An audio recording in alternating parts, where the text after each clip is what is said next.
The Russians had no alternative but to respond.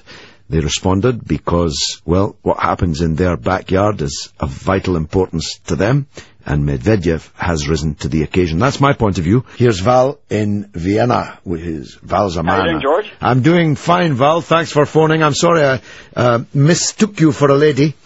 Not a problem. Happens all the time. Listen, I disagree with almost everything you stand for and say. Okay. Good to hear that we've got listeners in Vienna. It's also a pleasure, I'm sorry to say, to see your alleged anti-war credentials in tatters tonight. Oh, really?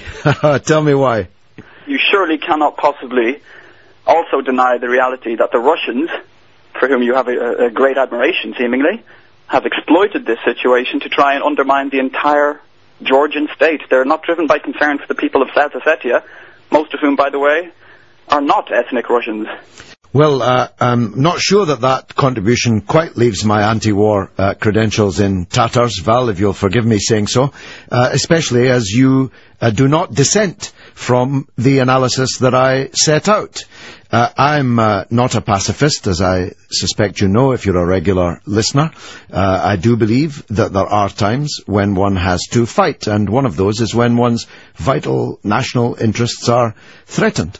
How, given what you have just said, how can you justify the presence of Russian troops in Georgian territory? Well, I don't think that there are Russian troops in Georgian territory. There were for a few days after the fighting, but they've been withdrawn. And even those that were in Georgian territory, it's been testified to by numerous television journalists that I have seen that they were not fighting, merely sitting around in their vehicles. Russia has a right to enter South Ossetia and to enter Abkhazia to defend its national interests and its nationals.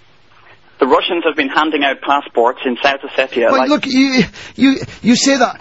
You can couch it as pejoratively as you like, Val, handing out passports. I just feel it is very, very naive. It is naive in the extreme to suggest that an individual of Mr. Vladimir Putin's, kindness and charm is lying awake at night fretting about the welfare of the Ossetian people. You know, what I'm worried about is that you seem to be saying that it's okay and you're happy with Russia. Well, it's okay for Russia to intervene, and the Russian troops have every right to be in Abkhazia to defend their interests, and if that means destroying the naval assets of the aggressive Georgian state, so much the better.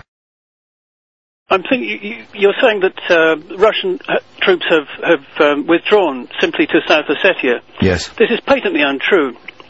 It's being shown on lots of news channels at the moment, and talking on the BBC News, that Russian troops have spread themselves right across Georgia and are currently trashing the hardware of the Georgian military forces. There have been journalists and investigative journalists in Georgia today saying they're being passed by great columns of Russian military vehicles spreading further and further out into Georgia, who do not look as if they've just come for a half a day. They're come to stay. They've come to occupy Georgia and give it a very bloody nose. Well, they've already given it a very bloody nose. Now, Ronnie in Airdrie, who's always good for a laugh, thinks I'm a hypocrite. Let's hear why. Go ahead, Ronnie. I don't know why I do this, but go ahead. Hi, George. I don't know how I can follow that comment there. But can I make a comment before you go in your soapbox? Of course. That's why I've let you on the show. And you promise not to turn me down? No, I don't promise anything of the kind. Right, George. Okay, we've had enough already. It's difficult to know why, a month before the Olympic Games, the Russians started to mass their forces on the border with Russia and Georgia. It's difficult to know why they suddenly engaged in improving railways transport in Abkhazia. It's difficult to know why their so-called peacekeepers seem to be encouraging and also turning a blind eye on a sudden, exactly a week before the Olympics, sudden increase in attacks that were increasing by the day on Georgian villages within South Ossetia. Why was this happening? Why was it that a Russian officer was caught with his car full of thousands of Russian passports, not even signed. It's difficult to know why that happened too. So I'm not saying that it was perhaps, possibly the wrong moment for Georgia to say enough is enough. But on the other hand, a whole lot was going on the other side as well. What I find terribly sad is that people like you, George, are encouraging the Russian government along these lines. If the good friends of Russia would tell the government that this is not the way to make yourself loved. It's better to be loved than to be feared, and to have good relations and keep to the law. I think that if you want to look back over the years, you can see that there was a tremendous amount of bullying and Russian tanks coming into Georgia in the 1990s. This isn't the first time they've done this. You have to see a very scared and frightened state of Georgia. The second thing is that I think you are totally misled, not your fault, but because of the propaganda. Ossetia, under the Soviet Georgian Republic, had less rights than Scotland has today in the United Kingdom. It was absolutely part and parcel of the Soviet Georgian Republic, Socialist Republic. Well, they don't want to be part of Georgia. Whether they should or not is another matter. Who is they? 20,000 Georgians also lived in Ossetia. Who aren't they?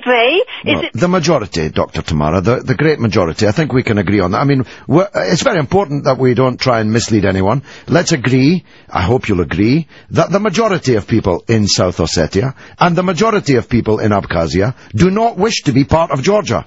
Well, I'm sorry, if you count the Georgians who were driven out of Abkhazia, there were 250,000 of them. They were living in Abkhazia, and they would have formed a majority. They were ethnically cleansed from Abkhazia, and you mustn't forget that, George. Please don't descend to that kind of level.